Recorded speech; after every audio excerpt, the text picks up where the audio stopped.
The double loop knot. Okay, this one's a little bit interesting because, first of all, a little while ago I was looking at some knot boards. Am I the only one that looks at knot boards to look for mistakes, misnamed knots, etc.? Perhaps not. Anyway, I saw this one knot board and I was studying it, and actually it was in a foreign language. And basically it had this knot on it, and the knot intrigued me. And so I searched to the community to ask what was the name of the knot. And basically the final result that came back was in Ashley's Book of Knots, listed here 1135. It says, a decorative loop that will prove quite practical in any place where a double loop is called for. However, it's not a loop, it's actually a double noose knot. As you can see here, you can easily adjust the size of your loops by opening up the loops or pulling on the two working ends to make it shrink down again. Another thing about this knot is that when you have finished with it, just pull and it totally comes undone.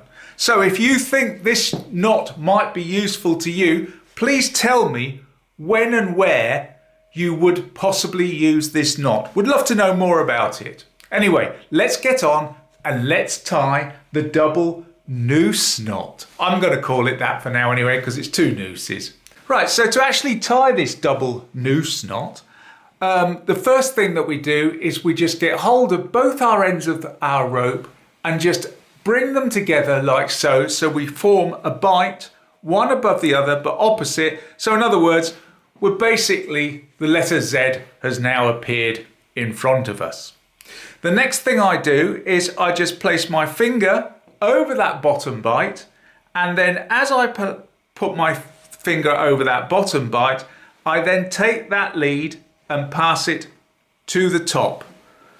Once I've done that, I then move my finger along to the right hand side, and what I do is now I bring that lead back down, and this time pass it underneath my finger at that point there.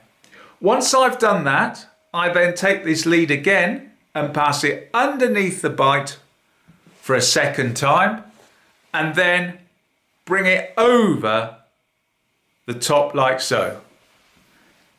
The next thing I do is in this bottom lead here, I just form a quick bight at that point there, and that bight is now going to pass through this loop that I've created here and this loop that I created at the very beginning. So just take it, pass it through for another time, and there we have it. We've now actually tied this up. And what I want to do now is just basic. This is the hardest bit, I think, of it. It's just getting out all the slack in the right order and then gently pulling up, and you can now see that as we gradually pull out all that excess, we've got,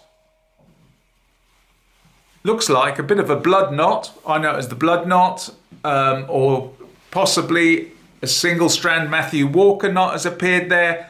And then just pull it up a little bit tighter. That's it. And now, when we pull on our working ends on either side, you'll see there a loop has formed, and pull on this one, there another loop has formed as well. And just go around, dress it smartly, nice and tightly, as they say, and there we have it. We have the double noose knot. And the beauty of it is that you can basically adjust those two loops or to any size that you want, and then when you've finished with it, just pull it apart, and there you have it. It just falls apart.